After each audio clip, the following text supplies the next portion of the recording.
Current देखो बेटा, मैंने बोला था कि जब भी रेशो का क्वेश्चन आपके पास आएगा, सबसे पहले आपको क्या करना है, फॉर्मूला ठीक लिखना है। फॉर्मूला ठीक लिखेंगे, 3 नंबर का 4 नंबर का क्वेश्चन होगा, आधा या 1 नंबर तो आपको मिलेगा ही मिलेगा। सपोज दो रेशो कैलकुलेट करने के लिए बोला है और आपका फॉर्मूला ठीक है, और आपकी हालत खराब है मान लो आंसर शीट में, तो वो क्या करते हैं, एक एक नंबर फॉर्मूले का तो दे ही देते हैं। और अगर बहुत अच्छे परफॉर्म हो तो आधा आधा नंबर फॉर्मूला का दे देते हैं। फॉर्मूला लिखने से कम नंबर तो मिलेगा कुछ, मतलब कुछ तो खराब नहीं जाएगा। तो अगर आप पूरा पेपर कर पाए तो बहुत अच्छा, पूरा पेपर अगर नहीं हो पाता तो आपको कोशिश करनी कि भाई किसी ना किसी क्वेश्चन में आधा एक दो नंबर तो मैं गेन करूं। ठीक है, आपने पूरा सिलेबस अच्छे से पढ़ा, रिवीजन भी सारी हो चुकी है। अब किसी बच्चे के 100 आएंगे, किसी बच्चे के 57 56 भी रह जाएंगे। रीजन पता है क्या होता है, सिर्फ सिर्फ और सिर्फ प्रैक्टिस का डिफरेंस होता है, और वो भी कौन सी, सैम्पल पेपर की प्रैक्टिस का। आपने समझ लिया सारा, उसको कंसेप्चुलाइज मटेरियलाइज करना आंसर्स में एग्जाम में कैसे करना, वो आप नहीं देख के चलते हैं। तो उसको आपको ध्यान रखना है। और जब क्वेश्चन कहीं भी जैसे मान लो डिसोल्यूशन का ही आ जाए, तो भाई ट्रांसफर ट्रांसफर ही कर लीजिए, 1 1.5 नंबर तो उसी का मिल जाता है। भाई रिवैल्यूएशन अकाउंट, कैपिटल अकाउंट बनाने का तो बेसिक बेसिक चीजें ट्रांसफर, जैसे रिजर्व को ट्रांसफर करना, लॉस को ट्रांसफर करना, रिवैल्यूएशन का प्रॉफिट लॉस निकालना, वो तो हो ही सकता है। भले ही आपसे कैपिटल एडजस्टमेंट ना हो पा रहा हो, लेकिन वो काम तो कर ही सकते हैं ना, तो कुछ तो नंबर मिलेंगे। तो जब भी आप सैम्पल पेपर करें, इसलिए मैं कह रहा हूँ आपसे कि आप सैम्पल पेपर करना शुरू करें। देयर इज अ पॉसिबिलिटी कि आपसे कुछ हो पाए कुछ ना हो पाए, लेकिन एक क्वेश्चन में कुछ तो कर पाओगे आप। भाई रिटायरमेंट डेथ अगर आपको नहीं आ रहा है, एडमिशन नहीं आ रहा है, लेकिन रिवैल्यूएशन बनाना, पार्टनर्स कैपिटल का बेसिक एंट्री डालनी, वो तो कर पाओगे, इतना तो कर सकते हो। जब आप वो चीज रिवाइज कर लोगे तो पूरे पूरे क्वेश्चन हो जाएंगे। कैश फ्लो स्टेटमेंट है, ऑपरेटिंग को प्लेस करना, इन्वेस्टिंग की मोटी मोटी एक्टिविटी प्लेस करना, भले ही आपको एडजस्टमेंट नहीं आती है, लेकिन जो बेसिक ट्रांसफर एंट्रीज होती है उन्हें तो कर ही सकते हो, उससे कुछ नंबर मिल जाएंगे आपको। ऐसा नहीं है कि सैम्पल पेपर में आपका कोई चैप्टर बिल्कुल डेड पड़ा है, बिल्कुल ब्लैंक पड़ा है, ऐसा नहीं होता कभी भी। पूरा साल आपने पढ़ाई करी है, ऐसा कुछ नहीं होता। तो कुछ ना कुछ तो 6 नंबर में कुछ, दो, डेढ़, एक, तीन, कुछ तो गेन करोगे। तो जब आप इस स्ट्रेटेजी के साथ प्रैक्टिस करते हो तो चीजें काफी आसान हो जाती हैं आपके लिए। चलो, क्या बोलो तुम।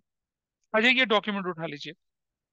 अच्छे आइटम है जो अच्छे से हैं, कुछ नॉर्मल नॉर्मल है, कैसे इनको डिस्कस करते हैं। ज्यादातर क्वेश्चन पता है करंट रेशो से रिलेटेड निकल कर आते हैं आपके पास।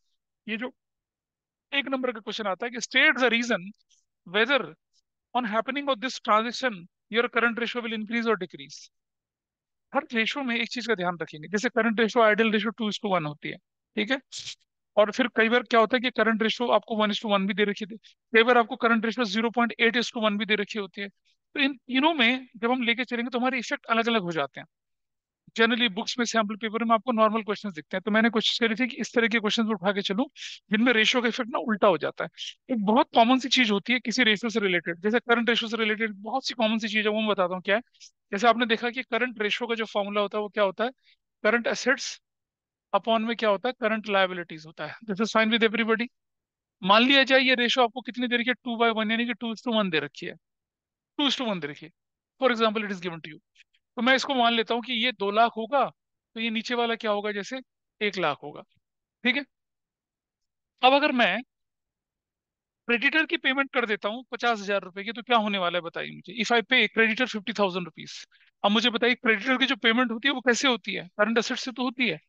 तो क्या होगा, ऊपर से भी 50,000 जाएगा और नीचे से भी 50,000 जाएगा। करंट लाइबिलिटी में क्रेडिटर आए थे वो पे हो गए, ऊपर से कितना 50,000 पे कर दिया। Now see what is your ratio, this is 1,50,000 upon में कितना हो जाएगा, 50,000।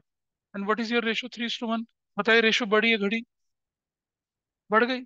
तो जब कॉमन न्यूमरेटर और कॉमन डिनोमिनेटर से कोई रेशो घटती है, तो रेशो क्या हो जाती है, इंक्रीज हो जाती है ना। रेशो क्या हो जाएगी, इंक्रीज हो जाएगी। लेकिन ये आंसर हमेशा नहीं आता। मान लिया जाए आपकी रेशो कितनी थी, 1 लाख इज टू 1 लाख थी। मान लो आपको बोल दे कि रेशो कितनी है, 1:1 है। अब ऐसी सिचुएशन में देखिए आप, अगर मैं ऊपर से 50,000 करूंगा माइनस, नीचे से 50,000 करूंगा minus, what is my answer, again 50,000 upon में 50,000। What is my ratio, 1:1। Is there any change as compare to this now, no change. तो जब रेशियो 1:1 है, कुछ भी जोड़ लो कुछ भी घटा लो, न्यूमरेटर डिनोमिनेटर सेम अमाउंट से घटाएंगे जोड़ेंगे तो रेशियो क्या रहेगी, सेम रहेगी, there will be no change. Same current ratio अगर बोला है क्या, 75,000 अपॉन में कितना है, 1 लाख है, मतलब आपकी रेशियो 0.75:1 है। ऐसे रेशियो आपकी। ठीक है जी, ये रेशो आपके पास चल रही है, क्या रेशो है ये, 0.75:1 है, ऐसा बोल दिया। अब हमने क्या किया, अगर मैंने यहां से 50,000 माइनस किया और यहां से भी 50,000 माइनस किया तो क्या होने वाला है देखिए। What is going to be happen here? 25,000 यहाँ बचेगा। सॉरी, प्लस किया मैंने, प्लस, ऊपर नीचे दोनों तरफ प्लस किया तो कितना बनेगा बताइए ये वैल्यू। 1,25,000 बनेगी वैल्यू। नीचे कितनी बनेगी? 1,50,000 बनेगी वैल्यू। 1 2 3 1 2 3, ठीक है। 25 6 150, 25 में 125, ठीक है। कितना बन जाएगा बोलिए? 4 6 48, 6 40, ये बन जाएगी। क्या हुई रेशो? इंक्रीज हुई डिक्रीज हुई? ओ रुको, 75। हाँ, क्या हुई रेशो? इंक्रीज हुई या डिक्रीज हुई? पहले कितनी थी रेशो? 0.75, अब कितनी? 0.43। तो 0.75 ज्यादा होता है, 0.43 ज्यादा होता है?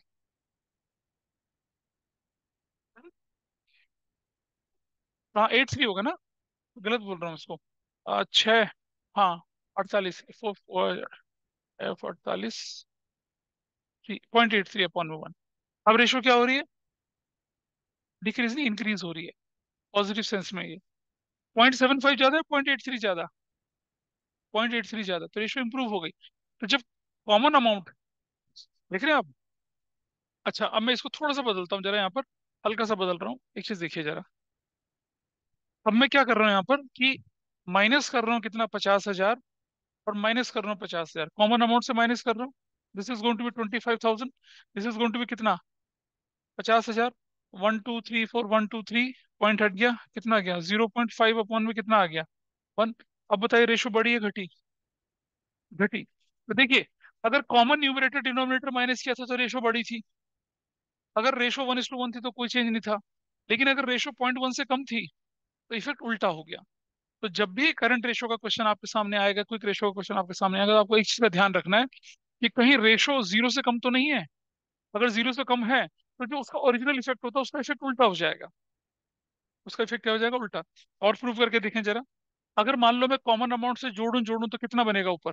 This is going to be 250, this is going to 150। What is the ratio? Can anybody calculate? बताओ। हाँ, 1.66। कितना बोले? 1.66:1।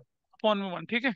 और अगर मैं ये इसको मैं लेके चलूं प्लस प्लस तो कितना बनेगा? 150 और 150, तो कोई फर्क नहीं पड़ा इस पे, ठीक है। कोई फर्क पड़ा? नहीं पड़ा। लेकिन अगर मैं इसको क्या करता हूँ यहाँ पर प्लस प्लस करता हूँ तो कितना हो जाएगा ये? 125, और नीचे कितना हो जाएगा? 150। अब बताइए क्या आंसर आएगा? नहीं नहीं, वो तो अलग था ना, वो तो दूसरी तरह से था। कहाँ था यार सेम? सर सेम ही आएगा। अच्छा, कितना आएगा फिर बताइए? 0.83:1। 0.83/1। तो देखिए, पहले क्या था इतना और अब कैसा बढ़ गया। आप देख रहे हैं?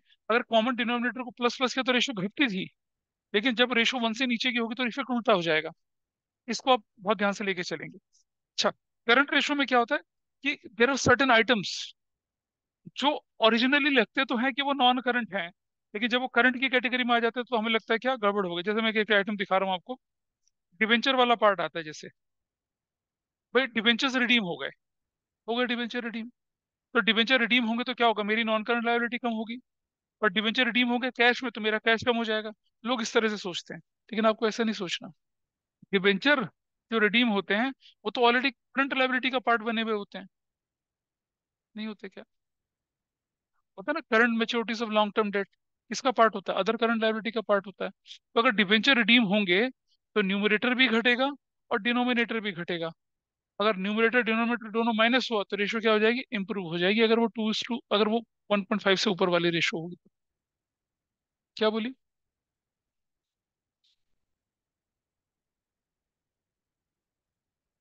पॉइंट नंबर 1 देखिए। क्वेश्चन नंबर 1 देख लिया आपने? क्या लिखा है क्वेश्चन नंबर में? करंट रेशो 2:1 है। अच्छा, अब तुम्हें किस पॉइंट पे डाउट है? किस बात पे डाउट है बता जरा।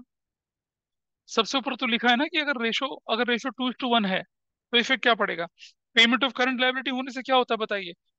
न्यूमरेटर डिनोमिनेटर दोनों माइनस होंगे, हेंस रेशो विल इंप्रूव। अगला बोले payment of non current liability होने से क्या होगा? Payment of non current liability, समझिए। नॉन करंट लायबिलिटी पे होगी तो सिर्फ कैश घटेगा आपका। सिर्फ कैश घटेगा, सिर्फ कैश रिड्यूस होगा न्यूमरेटर में। न्यूमरेटर घटेगा लेकिन डिनोमिनेटर में कोई चेंज नहीं होगा, तो रेशियो क्या होगा? डिक्लाइन। बेटा समझना, न्यूमरेटर कम हुआ डिनोमिनेटर कोई रेशियो घट जाएगी। न्यूमरेटर बढ़ा डिनोमिनेटर नहीं बढ़ा, रेशियो बढ़ जाएगी। और वाइस वर्सा डिनोमिनेटर की बारी आती है। डिनोमिनेटर अगर घट जाएगा तो रेशो बढ़ेगी, डिनोमिनेटर बढ़ेगा तो रेशो घटेगी, उल्टा रिलेशनशिप है ना। अगर आप नहीं विजुअलाइज कर पाते हैं तो एक एग्जांपल लेके चलिए। जैसे मान लो किसी ने बोल दिया रेशियो इज 4:1, तो आप ले लेंगे let current assets is 4 lakh and current liabilities 1 lakh. फिर हमने मान लो क्रेडिटर पे कर दिया, मान लिया हमने क्रेडिटर 50,000 पे कर दिए। अगर वैसा भी करके दिखा देते हैं इफेक्ट को तो भी एग्जामिनर मान जाता है उसको। या तो जैसे आपके सामने कंक्लूजन बना के देखे ना सारे, ऐसा लिख लीजिए आप। और अगर आप वैसा नहीं कर पाते हैं तो आप एक फिक्टिशियस एग्जाम्पल लिख, उसमें टाइम थोड़ा ज्यादा लगता है, लेकिन अगर आप वैसे जस्टिफाई कर पाएंगे तो एग्जामिनर मान जाएगा उस बात को।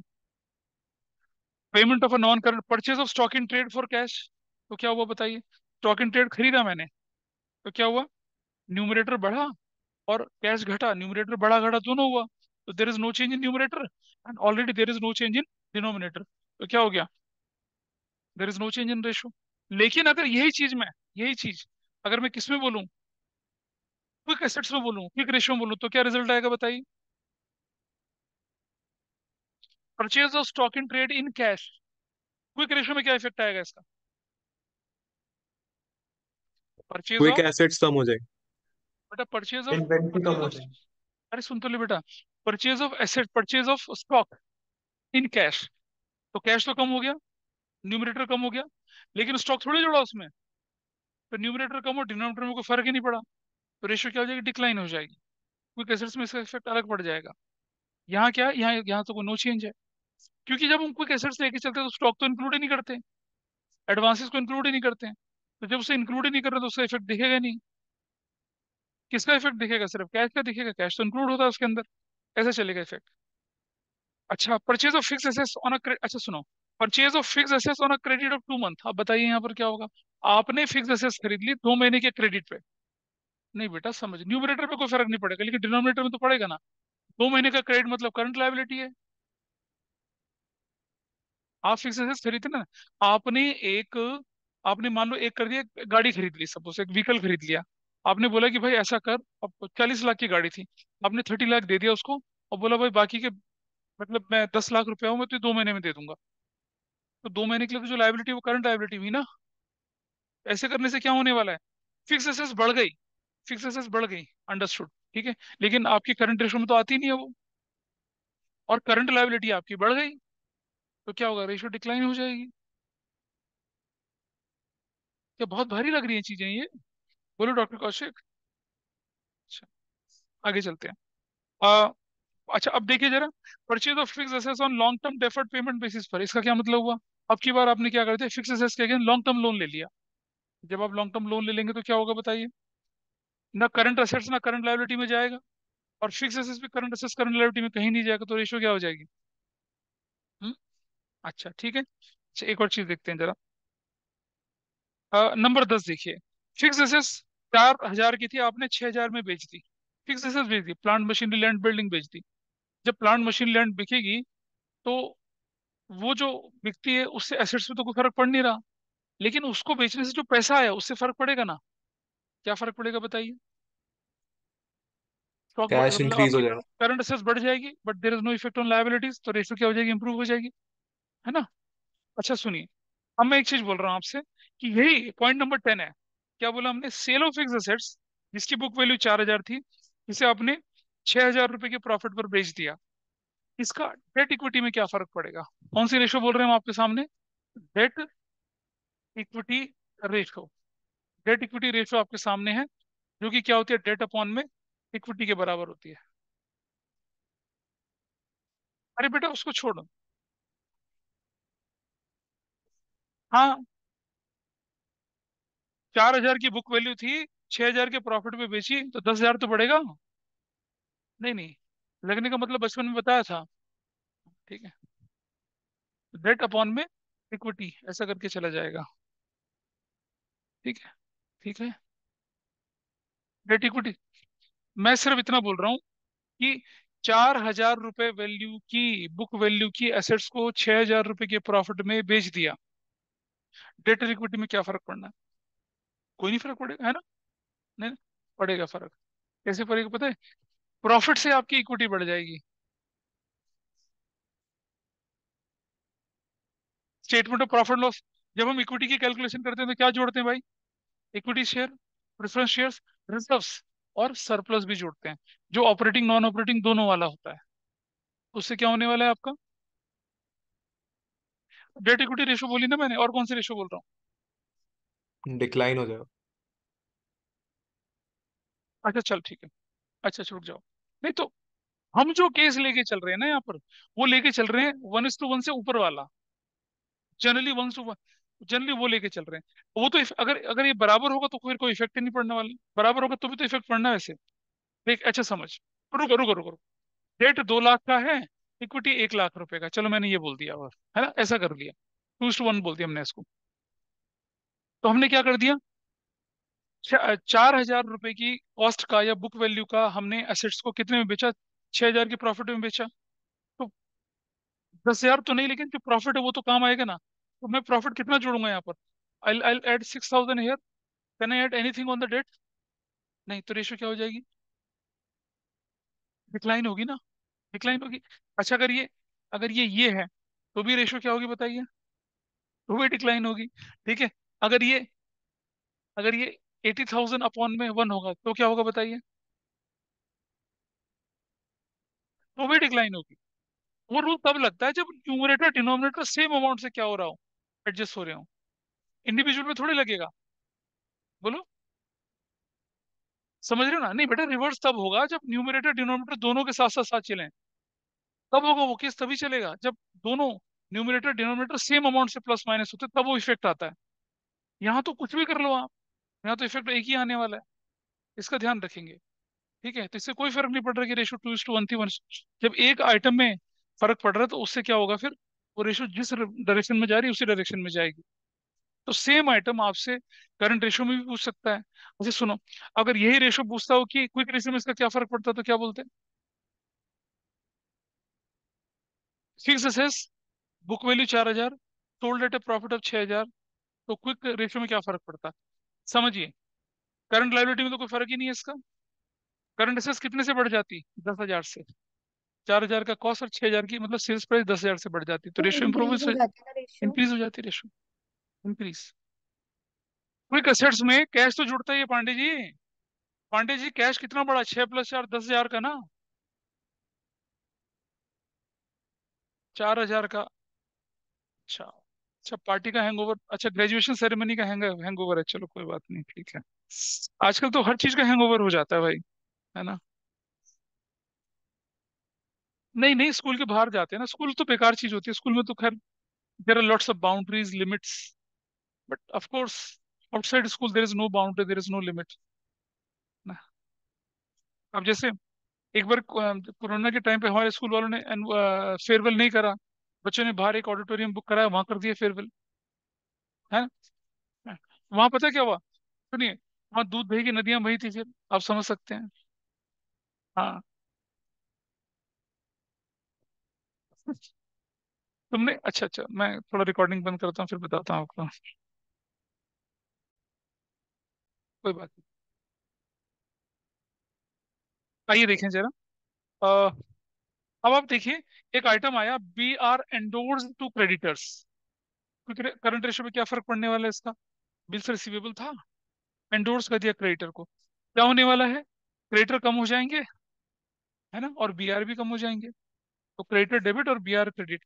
अब क्रेडिटर कम हो गए यहाँ से, ऊपर से बीआर कम हो गया, तो ऊपर नीचे दोनों सेम अमाउंट से क्या हुआ, कम हुआ। 2:1 है, तो इंक्रीज होगी बेटा। अगर दोनों तरफ माइनस होगा तो रेशो बढ़ती है, उल्टा। अगर इक्वल था तो बराबर रहेगा, और अगर रेशो पॉइंट से कम थी तो क्या हो जाएगा? तब क्या हो जाएगा? माइनस हो जाएगा इफेक्ट। ऐसे चलना है आपको,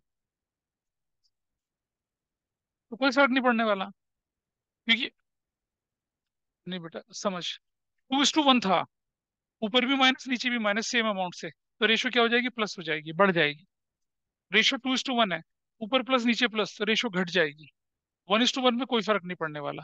लेकिन अगर 0.1 से नीचे है, तो जो इफेक्ट उसमें था उसका उल्टा हो जाएगा ना। ये ध्यान रखना बस, हमेशा कुछ नहीं, 1:1 में तो कोई लफड़ा ही नहीं है। परेशानी किसमें, अगर वो 0.5 से मतलब अगर एक से नीचे चली जाए रेशो, तब आपको जो आप सोचते थे उसका उल्टा सोचना पड़ेगा, आप उसका इफेक्ट उल्टा चला जाएगा। याद है ये concept, B R discounted and dishonoured, B R endorse to creditor and dishonoured. अब B R endorse to creditor था और वो डिसऑनर हो गया, तो क्या इफेक्ट पड़ना है बताइए? बी आर छोड़ दे बेटा, अब तो डेटर बढ़ेगा और क्रेडिटर डेटर बढ़ेगा। Account debit to creditors. Debtor भी बढ़ेगा और क्रेडिटर भी बढ़ेगा, यानी कि ऊपर भी बढ़ेगा नीचे भी बढ़ेगा, तो रेशियो क्या हो जाएगी? डिक्लाइन। अगर 2:1 है, अगर 1:1 है तो नो इफेक्ट, और अगर पॉइंट से कम है तो क्या हो जाएगा? रेशियो बढ़ जाएगी। ऐसे सोच के चलना है। ठीक है। तो और मैं बोलूं जरा, यहाँ पर आगे चलते हैं जरा। 22 पे चलिए। Issue of new shares against the purchase of fix assets. Issue of new shares against the purchase of, देखो मैंने ये कागज आपको बना के दे रखे हैं, मैं सिर्फ बता रहा हूँ कि नहीं यूज कैसे करना है, सोचना कैसे है। फिर एक जगह आप इनको पढ़ेंगे ना, और एक्सप्लेनेशन है साथ साथ, आपको समझ में आएंगी सारी की सारी चीजें। मुझे तो सिर्फ एक इनिशिएट करना था कि भाई हाँ, ये शीट अगर हमारे सामने से कैसे पढ़ा जाए, इसको कैसे एनालाइज करा जाए, और इसके रिजल्ट को कैसे एनालाइज किया जाए, मुझे सिर्फ वो सिखाना है आपको। बाकी 4-6 पेज की शीट है ये, इसको पढ़ेंगे तो अपने आप समझ में आएगा सेल्फ। और आपकी बुक से रिलेटेड दाएं बाएं जितनी भी किताबों से रिलेटेड है, सारे के सारे पॉइंट यहाँ पर डाल दिए हैं। और जो मैंने अभी आपको भेजा है, आपको भेजा है, बिल्कुल रिवाइज वर्जन है। तो अगर आपके पास ऑलरेडी प्रिंट कॉपी पड़ा हुआ है ना, तो एक बार उससे मिला के देख लेना, एक दो जगह पे छोटी छोटी गलतियां थी वो मैंने इंप्रूव कर दी थी। जरा देखिए। जय हो नींद मैया की।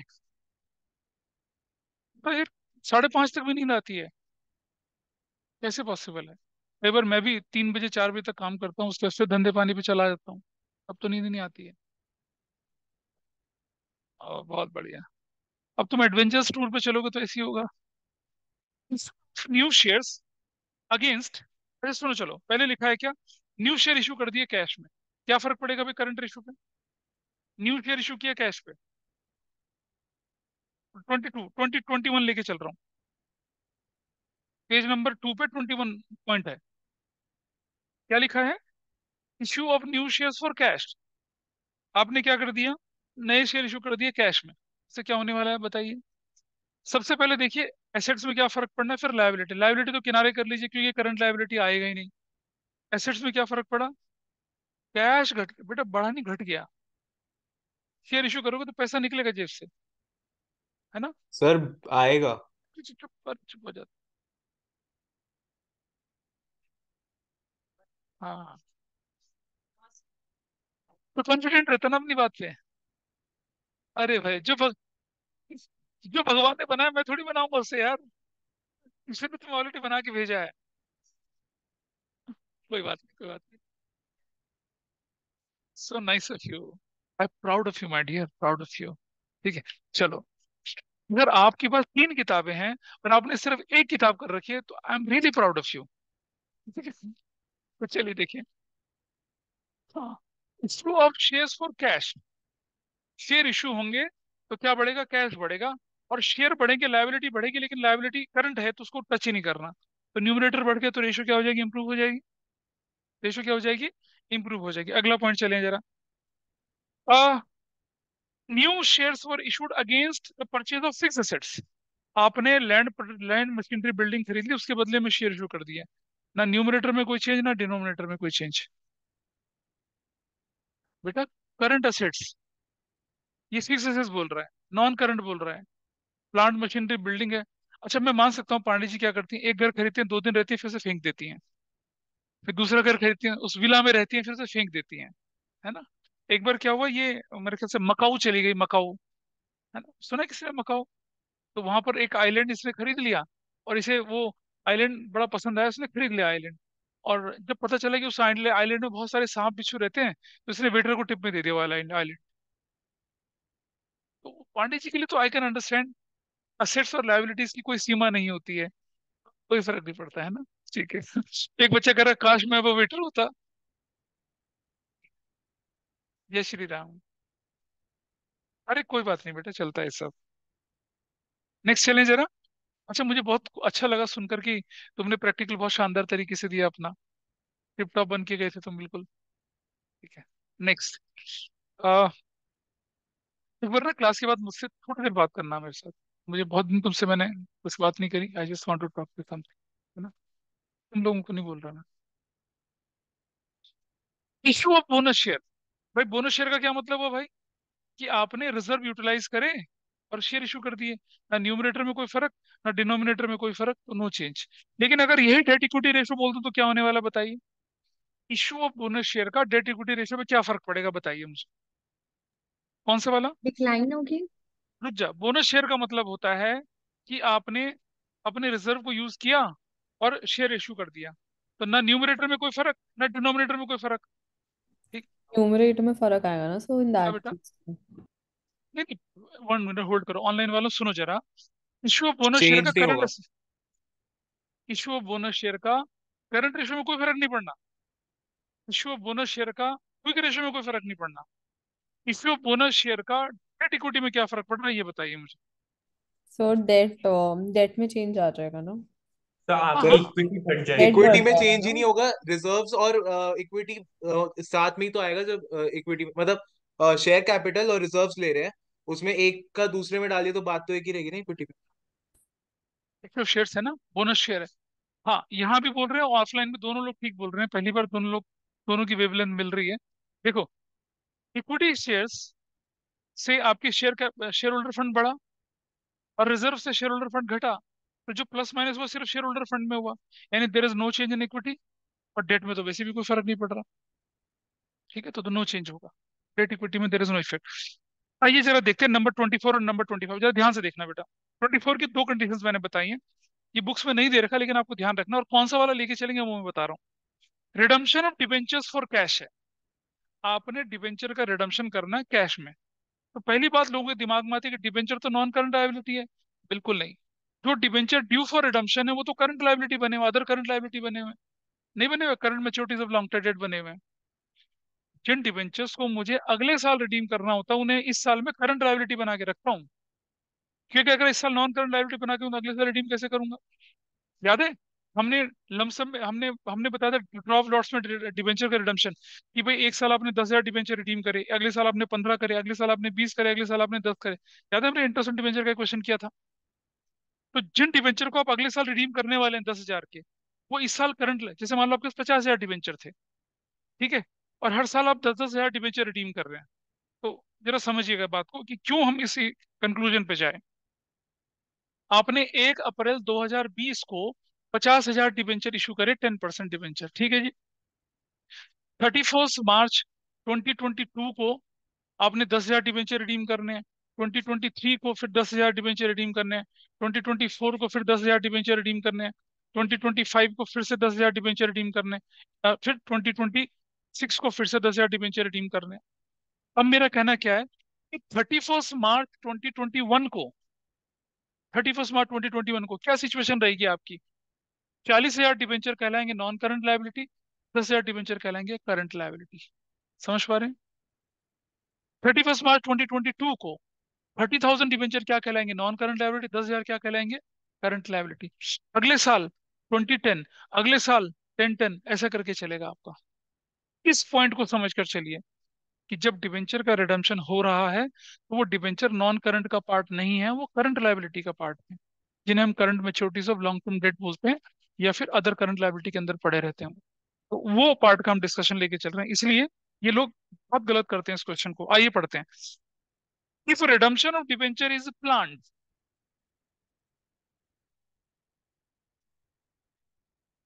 थ्योरी पोर्शन में आती है ये, 1 मार्कर में आती है ये, ठीक है, 3 नंबर का।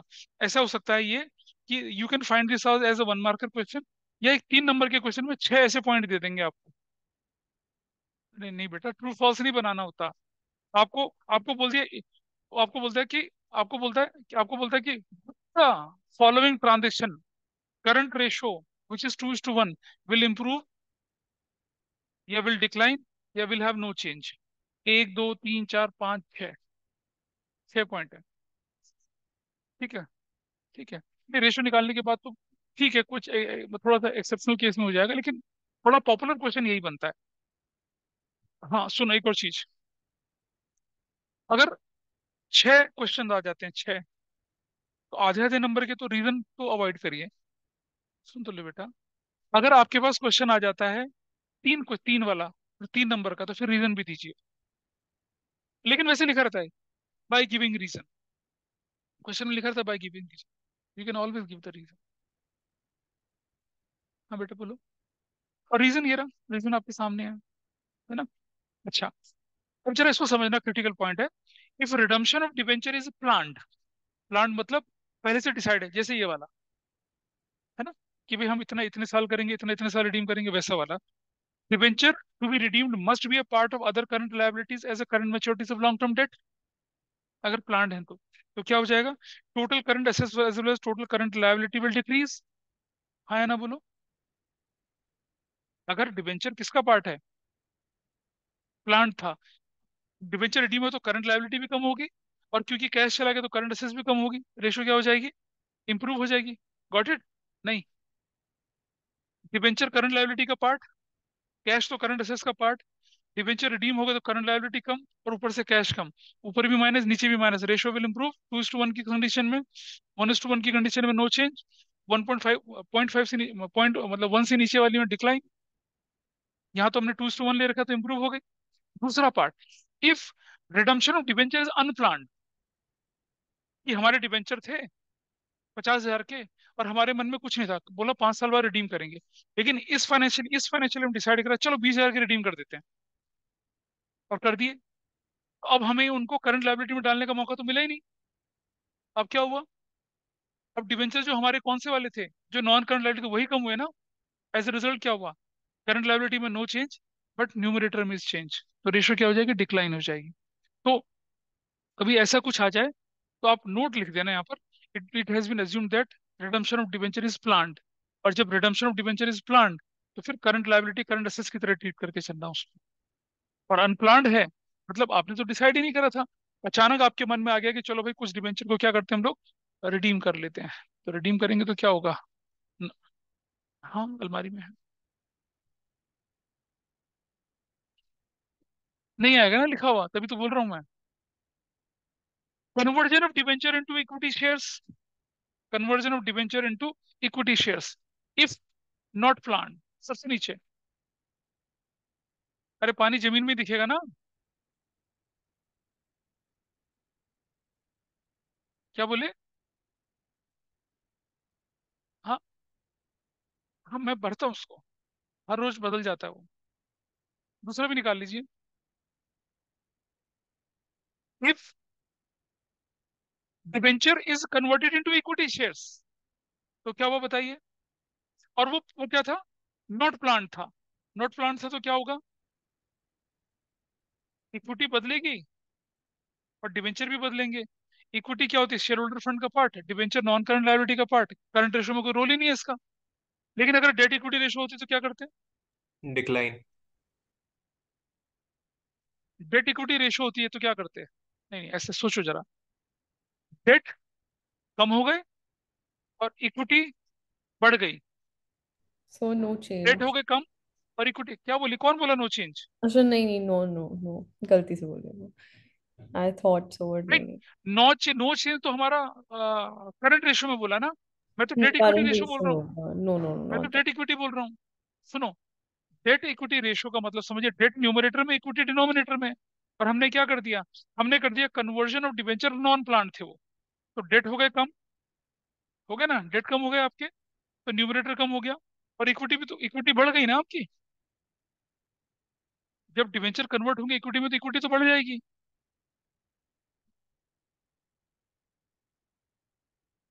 हमने बोला यहाँ पर डेट, और ये बोला हमने इक्विटी, ठीक है।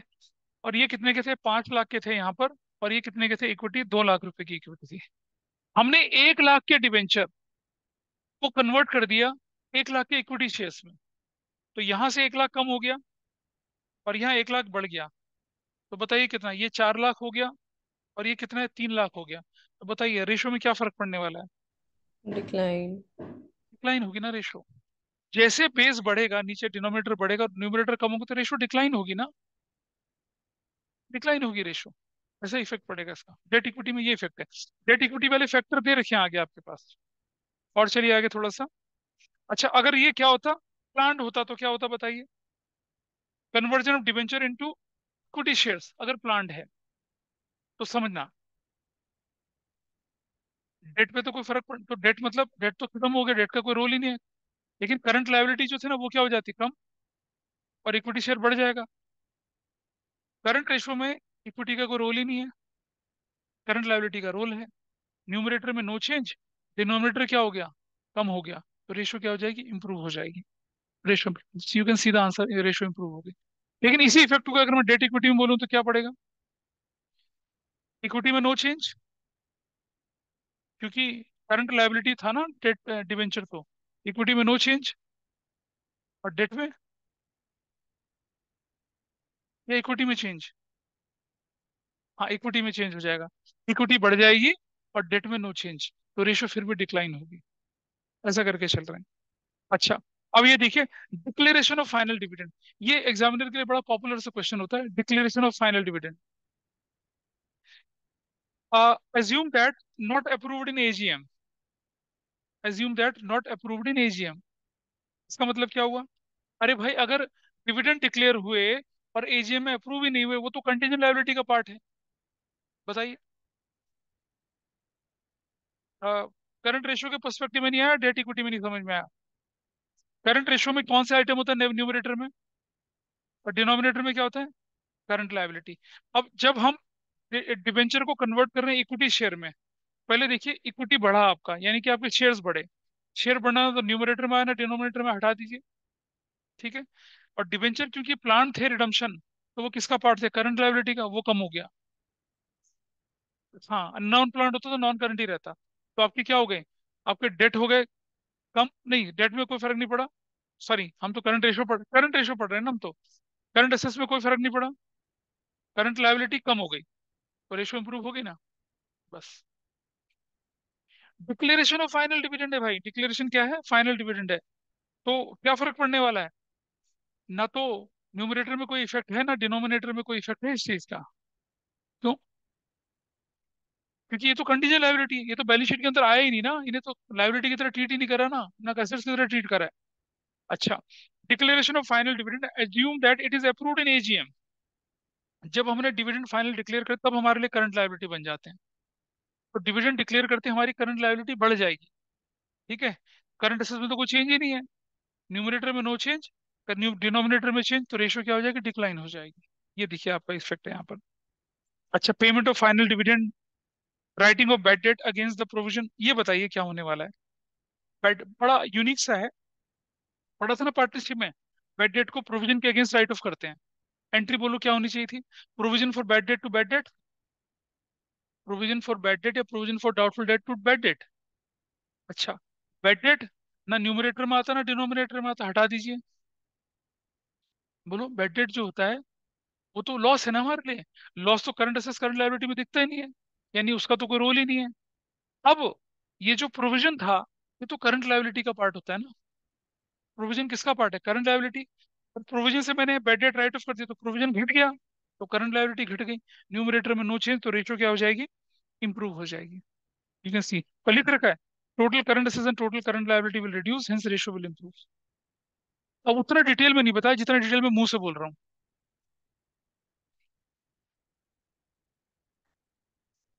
सर करंट एसेट्स में भी तो चेंज होगा, रुको क्योंकि रुको रुको रुको, डेटर्स कम हुए ना। रुक जा बेटा रुक जा, समझ नहीं रहा क्वेश्चन को। क्वेश्चन में ये नहीं बोला कि बेड डेट क्रिएट हुए, क्वेश्चन बोला बेड डेट रिटर्न ऑफ हुए। अगर क्वेश्चन बोलता bad debt during the year 10,000, तो इसका मतलब क्या होता, bad debt to debtor, bad debt तो लॉस से कहीं नहीं जाता, लेकिन डेटर तो कम कर गया हमारे, और करंट लायबिलिटी में कोई फर्क पड़ा नहीं, तो न्यूमरेटर कम, डिनोमिनेटर में कोई इफेक्ट नहीं, रेशियो क्या हो जाएगी, डिक्लाइन हो जाएगी, तभी इफेक्ट पड़ता है। सुन रहे हैं देवी, क्वेश्चन ने क्या बोला था, क्वेश्चन ने यस सर। बोला कि बेड डेट रिटर्न ऑफ हुए आउट ऑफ प्रोविजन। अगर क्वेश्चन बोलता सिर्फ बेड डेट, तब फर्क पड़ता है डेटर पे उसका, यानी कि बेड डेट हो चुका था, अब उस लॉस को हम किससे राइट ऑफ कर रहे हैं, प्रोविजन से कर रहे हैं, यहाँ उसकी बात कर रहे हैं यहाँ पर। अच्छा देखिए देखिए, fully depreciated fix assets costing 50,000 was 5,000 discarded as having no salvage value, मतलब ऐसी एसेट्स जो आपकी बुक्स ऑफ अकाउंट से क्या हो गई थी, निकाल दी थी आपने, जिसकी कोई रेजिडुअल वैल्यू भी नहीं थी, वो कबाड़े में बेच दी, कबाड़ी वाले को जा फ्री में ले जा, क्या फर्क पड़ना है इसका। अरे काहे का डिक्लाइन बेटा, ना तुम्हारी करंट असेट्स का पार्ट थी, ना तुम्हारी करंट लायबिलिटी का पार्ट थी, ना पैसा आया ना पैसा गया, तो कुछ चेंज ही नहीं हो रहा ना, ठीक है। Fully depreciated fix assets costing 5,000 discarded for 4,000, अब बताइए। अब धीरे धीरे इनका लेवल थोड़ा बढ़ रहा था, इनका देख रहे, फुल्ली डेप्रिशिएटेड फिक्स एसेट्स है भाई आपकी। मतलब वो बुक से खत्म हो चुकी थी वैल्यू, लेकिन उसकी ओरिजिनल कॉस्ट कितनी थी? 5,000 थी। लेकिन आपने कितने में डिस्कार्ड कर दिया उसको? 4,000 में। अब वो जो ओरिजिनल कॉस्ट है उससे कोई फर्क नहीं पड़ता, क्योंकि उसका आपके हिसाब में तो बुल्ली क्या हो गई थी, वैल्यू जीरो हो चुकी थी। 4,000 का तो प्रॉफिट ही हो गया ना आपको। प्रॉफिट हो गया तो क्या हुआ, कैश या बैंक बढ़ गया, करंट लायबिलिटी में कोई इफेक्ट ही नहीं है, इंक्रीज हो जाएगी, रेशियो इंप्रूव हो जाएगी। You can see this. ठीक है। अच्छा देखो, अब एक चीज देखना एग्जांपल नंबर 2 में। सेम पॉइंट है जो 2:1 में है, सेम पॉइंट है जो 1:1 में है, और सेम पॉइंट है जो 0.8:1 में है। अभी बताया था मैंने शुरू शुरू में, है ना? इसको अपने आप पढ़ सकेंगे, है ना? ये सिर्फ कंपैरिजन देने के लिए है कि वही सेट ऑफ पॉइंट अगर 2:1 में आएगा तो आंसर क्या आएगा, वही सेट ऑफ पॉइंट अगर 1:1 में आएगा तो क्या आंसर आएगा। आप देख लीजिए, अगर ये पॉइंट 2:1 में आए थे तो इंप्रूव इंप्रूव इंप्रूव और फिर डिक्लाइन डिक्लाइन है। और अगर वो किस में आए थे, 1:1 में, तो नो चेंजेस सब में।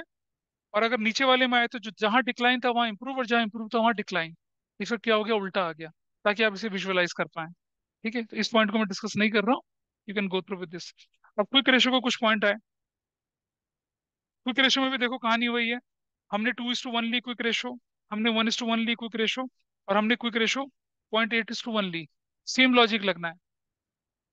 1:1, 2:1 में क्या होने वाला है, दोनों तरफ माइनस तो रेशियो क्या होगी, प्लस। दोनों तरफ प्लस तो रेशियो क्या हो जाएगी, डिक्लाइन। न्यूमरेटर ज्यादा, डिनोमिनेटर कम तो इम्प्रूव। न्यूमरेटर कम, डिनोमिनेटर ज्यादा तो डिक्रीज, और वैसा वर्सा। उस लॉजिक को लगा के चल रहे हैं, और कुछ बहुत बड़ा इस्तेमाल हमने नहीं करा है। तो अब इसे पढ़ेंगे, तो इसलिए मैं इसको टच नहीं कर रहा हूँ। अब आ जाइए डेट इक्विटी रेशियो पे। यहाँ पर थोड़े से पॉइंट्स है जिन्हें हमें डिस्कस कर लेना चाहिए।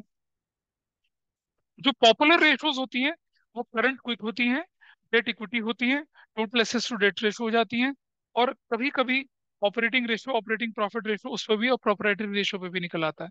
प्रोपराइटरी का मतलब जानते हैं हम, शेयर होल्डर फंड वाली बात होती है। शेयर होल्डर फंड अपॉन में टोटल एसेट्स होता है ना? प्रोपराइटर फंड अपॉन में टोटल एसेट्स, वैसा करके। Where is AK 47?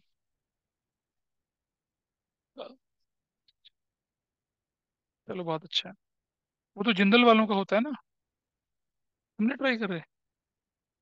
तुम, हाँ, फॉरवर्ड कर रहे हैं, कहाँ कर रहे हैं? तुम, हाँ, नहीं नहीं, वैसे मैं हार्वर्ड, प्रिंसटन का,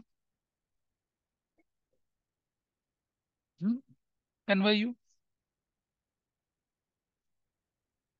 रशिया जाएंगे, अलेक्जेंडर क्लाशिनिकोव से मिलकर आएंगे।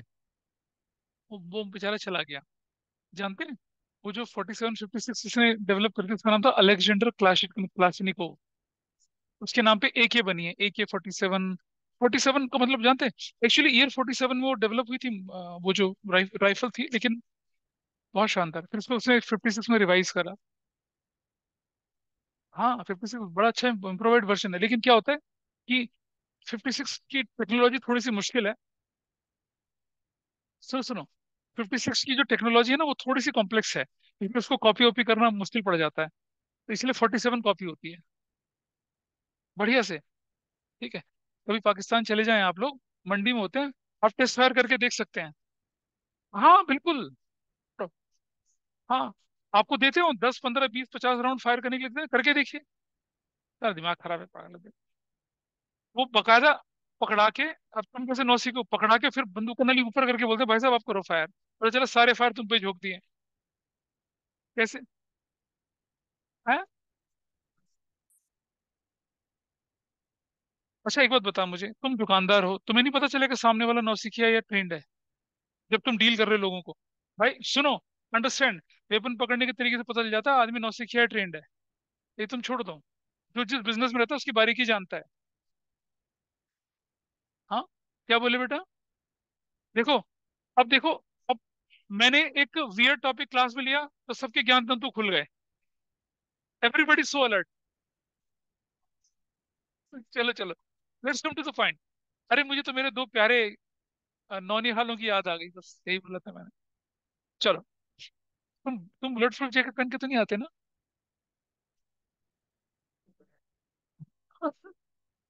चलो, अच्छा ठीक है ठीक है ठीक है।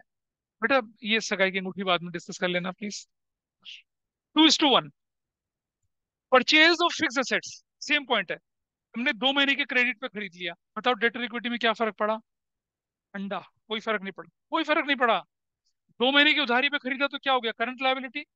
और फिक्स एसेट जो होता है डेट और इक्विटी में कहीं नहीं आता, कोई इफेक्ट नहीं पड़ा। Purchase of fix asset long term payment पे खरीद लिया तो क्या हुआ? डेट बढ़ गया, इक्विटी में कोई चेंज नहीं, तो रेशो बढ़ गई, क्योंकि डेट तो न्यूमरेटर में बैठा है। इसी तरह से issue of new shares against purchase of fix assets, याद है? ये सब पॉइंट ऊपर डिस्कस करे थे। Issued of new shares against the purchase of fix assets, नए शेयर इशू कर दिया एसेट्स खरीद के। डेट और इक्विटी में एसेट्स का कोई रोल नहीं है, पहली बात तो। और जब आपने न्यू शेयर इशू कर दिए तो क्या हो जाएगा? इक्विटी बढ़ जाएगा। डिनोमिनेटर में नो चेंज, इक्विटी बढ़ गया तो रेशियो क्या हो जाएगी? डिक्लाइन हो जाएगी। बोलो। डेट, सब मेरी गलती। डेट में नो चेंज, डिनोमिनेटर बढ़ गया, तो डिनोमिनेटर बढ़ना, डेट में नो चेंज, तो रेशियो क्या हो जाएगी? डिक्लाइन हो जाएगी। और चलते हैं आगे। रिडम्पशन ऑफ डिवेंचर, खैर मैंने डिस्कस कर लिया यहाँ पर, कन्वर्जन ऑफ डिवेंचर कर लिया है। Final dividend. अच्छा, redemption of redeemable preference shares, इसका बताइए क्या होने वाला है? रिडम्पशन ऑफ, पॉइंट नंबर 14 है इसमें, redemption of redeemable preference shares, इसका क्या करेंगे बोलिए? समझिए, रिडीमेबल प्रेफरेंस शेयर्स होते हैं ना जो, वो करंट लायबिलिटी का पार्ट नहीं बनते हैं, क्योंकि वो शेयर्स होते हैं, उनका थोड़ी स्टेटस बदलता है। Share will always be a share. हाँ, debenture will be a current liability. समझ रहे हैं बात को? तो कई लोग सोचे कि यार जब डिवेंचर में रिडीम करते थे तो करंट लायबिलिटी बना दिया, शेयर नहीं, शेयर नहीं कर। Share will always B share. Share जो है वो इक्विटी इक्विटी रहेगा, प्रेफरेंस प्रेफरेंस रहेगा। अगर प्रेफरेंस रिडीमेबल है, अगर अगले साल रिडीम करें तो भी उनको क्या मानेंगे? शेयर ही मान के चलेंगे, क्योंकि वो तो शेयर होल्डर के फंड के अंदर पड़े रहेंगे। उन्हें थोड़ी उठा के करंट लायबिलिटी में डाल दोगे आप। हाँ, debt, debenture non current liability का पार्ट थे, उठा के करंट लायबिलिटी का पार्ट बन जाते, तो शेयर में कोई फर्क नहीं पड़ने वाला। इससे क्या होने वाला है? आपकी इक्विटी घट जाएगी, ठीक है जी, और आपका पैसा जाएगा, है ना? तो कैश का डेट में तो कोई रोल होता नहीं है, ना इक्विटी में कोई रोल होता है, लेकिन शेयर आपके कम हो जाएंगे तो equity will reduce, there is no change in numerator debt, ratio क्या हो जाएगी? इम्प्रोवाइज हो जाएगी। कोई डाउट मुझसे पूछे, डॉक्टर माहेश्वरी, पड़ोसन अनभिज्ञ इनसे। क्योंकि रिडम्पशन ऑफ डिबेंचर जो होते हैं, वो अगर प्लान्ड होते हैं तो वो करंट लायबिलिटी का पार्ट बन जाते हैं। Preference share even if planned, तो करंट लायबिलिटी थोड़ी बनाएगी उसको। कोई प्रेफरेंस शेयर्स अगले महीने रिडीम होने वाले। हाँ जी, डेट टू इक्विटी की बात कर रहा हूं मैं। प्रेफरेंस शेयर्स अगर रिडीम होने वाले हैं तो वो प्रेफरेंस शेयर ही रहेंगे, वो शेयर होल्डर फंड का ही पार्ट बन के रहेंगे। और शेयर होल्डर फंड इक्विटी होता है, तो अगर प्रेफरेंस शेयर कम हो गए तो इक्विटी रिड्यूस हो गया, और डेट में तो कोई फर्क ही नहीं पड़ा। हाँ, डिवेंचर अगर प्लान रिडम्पशन था तो debenture will be converted earlier into current liability, but जब डिवेंचर रिडीम होंगे तो करंट लायबिलिटी कम होगी ना, तो डेट डेट डेट नहीं कम होगा, करंट लायबिलिटी कम होगी। डेट का मतलब तो लॉन्ग टर्म डेट होता है ना, तो डेट इक्विटी में क्या फर्क पड़ना है? उसका कोई फर्क नहीं पड़ना। अच्छा सुनो, रिडम्पशन ऑफ डिवेंचर है, उसका डेट इक्विटी में क्या फर्क पड़ेगा? आइए समझते हैं। डिवेंचर के रिडम्पशन से इक्विटी में कोई फर्क पड़ना है भाई? शेयर होल्डर फंड में, रिजर्व में कोई नहीं फर्क पड़ना। और रिडम्पशन ऑफ डिबेंचर का डेट में कोई फर्क पड़ना है? नहीं फर्क पड़ना, क्योंकि वो डेट का पार्ट नहीं, हो तो करंट लायबिलिटी का पार्ट है। समझे बेटा? मैं ये क्या बताया तुम्हें मैंने? डिबेंचर जब रिडीम होते हैं, जिस साल डिबेंचर रिडीम होते हैं उसके पिछले साल में वो करंट लायबिलिटी होते हैं। इस साल तो हम करंट लायबिलिटी कम करेंगे ना अपनी, लेकिन शेयर शेयर ही रहता है। अगले साल रिडीम कर, प्रेफरेंस शेयर अगले साल रिडीम कर रहे हो या उससे अगले कर रहे हो, वो शेयर ही रहेंगे, वो थोड़ी करंट लायबिलिटी बन जाएंगे। इसलिए प्रोप्राइटरी रेशियो का फॉर्मूला जानते हैं क्या होता है? प्रोप्राइटर्स फंड यानी शेयर होल्डर फंड अपॉन में total assets.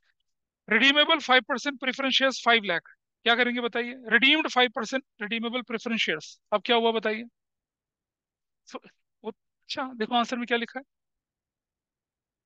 Redeemable 5% preference shares, या redeemed 5% preference share 5 lakh, share का पैसा वापस कर दिया। क्यों नहीं करेंगे? प्रेफरेंस शेयर्स आपने 4 साल के लिए इशू करे, 4 साल बाद पैसा वापस कर दो उनका। बेटा तुम फिर वही बोल रहा, फिर बचपन की कमजोरी है, मैं क्या करूं? प्रेफरेंस शेयर की कैटेगरी होती है redeemable preference shares. They can be redeemed after a specified time period. तो लिखा हुआ ऊपर रिडीम्ड 5% रिडीमेबल प्रेफरेंस शेयर, बोल तो रहा है कि रिडीमेबल प्रेफरेंस शेयर्स हैं, 5 लाख में रिडीम करे।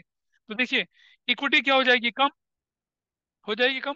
और क्योंकि कैश भी कम होगा तो नीचे टोटल एसेट्स भी कम होगा, न्यूमरेटर भी कम, डिनोमिनेटर भी कम। तो क्या हो जाएगा रेशो, कैसे? अच्छा 0.8 है, फिर ठीक है।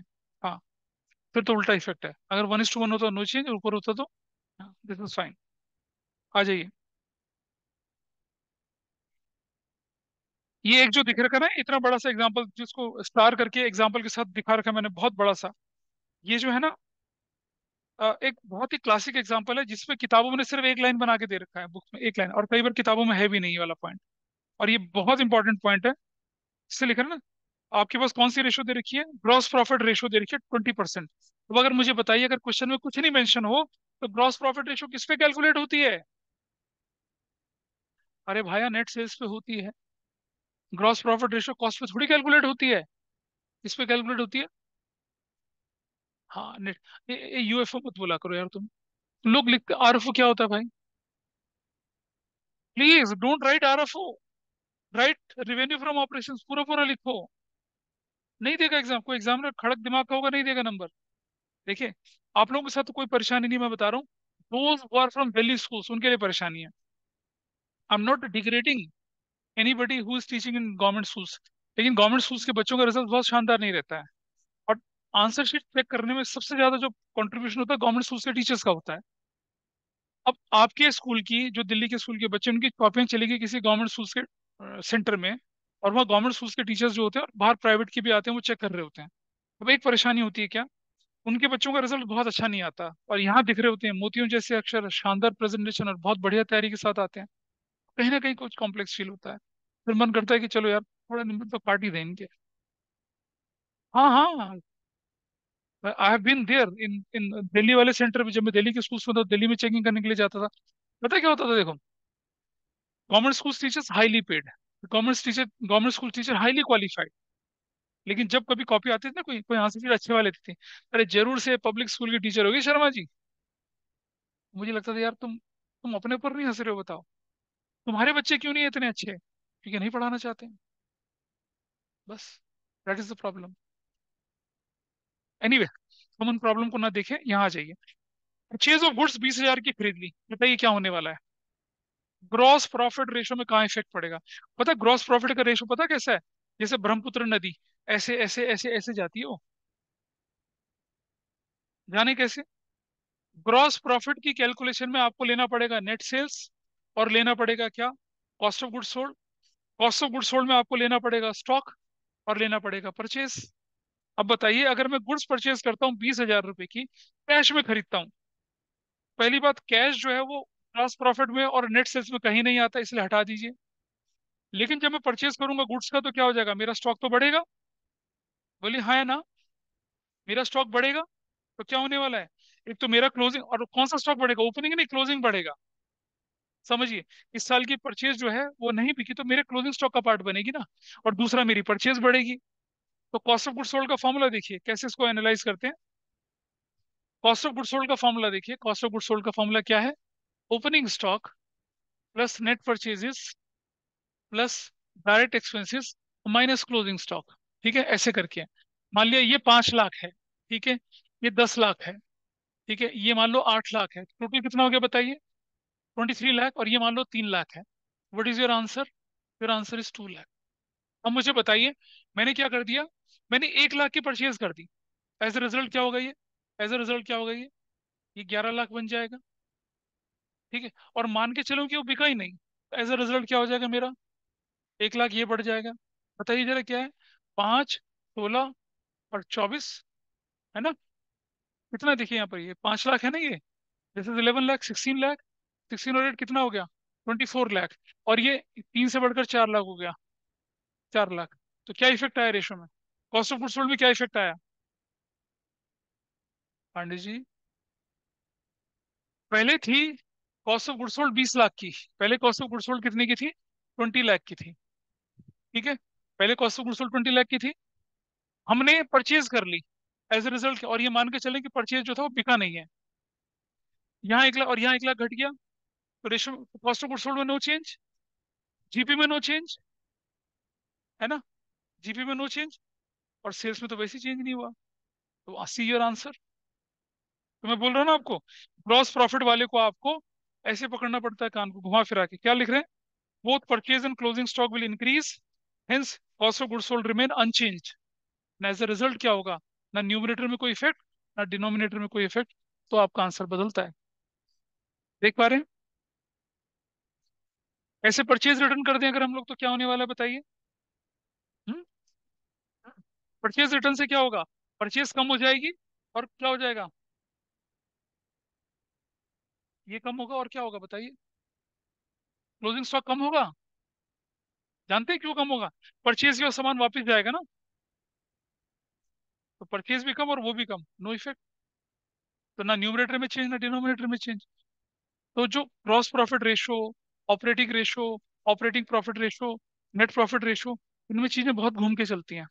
जबकि डेट इक्विटी में तो क्या होता है, सीधा सीधा डेट और इक्विटी में इफेक्ट देखते हैं हम लोग, करंट असेस करंट लायबिलिटी का इफेक्ट देखते हैं हम लोग, है ना। यहाँ पर चलती हैं चीजें। और ये जो पार्ट दिख रहा है ना आपको, सेल्स रिटर्न, ये पॉइंट नंबर 3 को एक बार खुद देखेंगे आप लोग, ठीक है। इसका एक्सप्लेनेशन मैंने दे रखा डिटेल में, इसको देखेंगे खुद, आपको समझ में आएगा। और नीचे वाली रेशोज कौन सी हैं, फिर वही ऑपरेटिंग प्रॉफिट रेशो और ऑपरेटिंग रेशो, ठीक है। मतलब कोई ऐसा मुश्किल चीजें नहीं है, यू कैन गो थ्रू। तो जिन बच्चों की थी रिक्वेस्ट कि भाई हमसे इंक्रीज डिक्रीज वाला पार्ट नहीं हो पाया था, that you have seen today, अब आपको क्या करना है, सबसे पहले अपने इलस्ट्रेशंस को करिए, इलस्ट्रेशंस को। अच्छा सुनो, रेशियो की इलस्ट्रेशन अगर करनी भी है ना तो रिवर्स ऑर्डर में करना, इलस्ट्रेशन नंबर 110 से करना शुरू करना, ठीक है।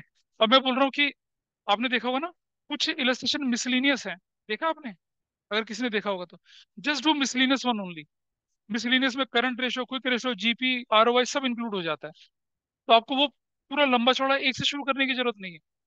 मिसलिनियस इलस्ट्रेशन जब आप करते हैं तो क्या हो जाएगा, आपका काम आराम से हो जाएगा, और बाद में स्कैनर कर लेना।